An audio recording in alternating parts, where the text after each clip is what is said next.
साढनि 6 महीननि जे इंतज़ार खां पोइ सिंध जा तालीमी इदारा खुली चुका आहिनि। सिंध जे तालीमी इदारनि खुलण सां गॾु सखर शहर जा बि तालीमी इदारा खुली विया आहिनि। हीउ हाई स्कूल नंबर 1 आहे जेको IBA जे इंतिज़ाम हेठि आहे। हिते बि जेको आहे स्कूल खोलियो वियो आहे, पर हिते जेका आहे हाज़िरी जेका आहे उहा मामूल खां घटि आहे।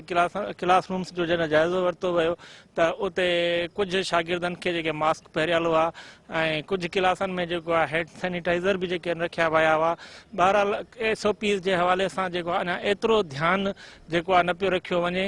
ऐं मां तव्हांखे इहो बि ॿुधाईंदो हलां त जॾहिं असां हिते शागिर्दनि खां मालूम कयोसीं त मास्क उन्हनि किथां वरिता आहिनि, त उन्हनि जो चवणु इहो त उहे पंहिंजे घरां जेके आहिनि उहे मास्क खणी आया आहिनि। स्कूल जी इंतिज़ामिया पारां या IBA जेके उन्हनि खे के बि जेके आहिनि उहे मास्क प्रोवाइड न आहिनि कया।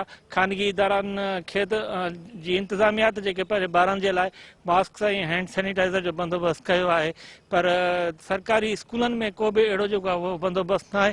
बहरहाल इहा ख़ुशी जी ॻाल्हि आहे त तालीमी इदारा जेके आहिनि खुली चुका आहिनि ऐं उते तालीमी अमल जेको आहे शुरू थी चुको आहे। हाणे ज़रूरत इन ॻाल्हि जी आहे त उते SOPs जो ख़्यालु रखियो वञे जीअं कोरोना खे शिकस्त ॾेई सघिजे। कैमरामैन आगा शोएब पठाण सां गॾु मुश्ताक टावरी, सिंध TV न्यूज़, सखर।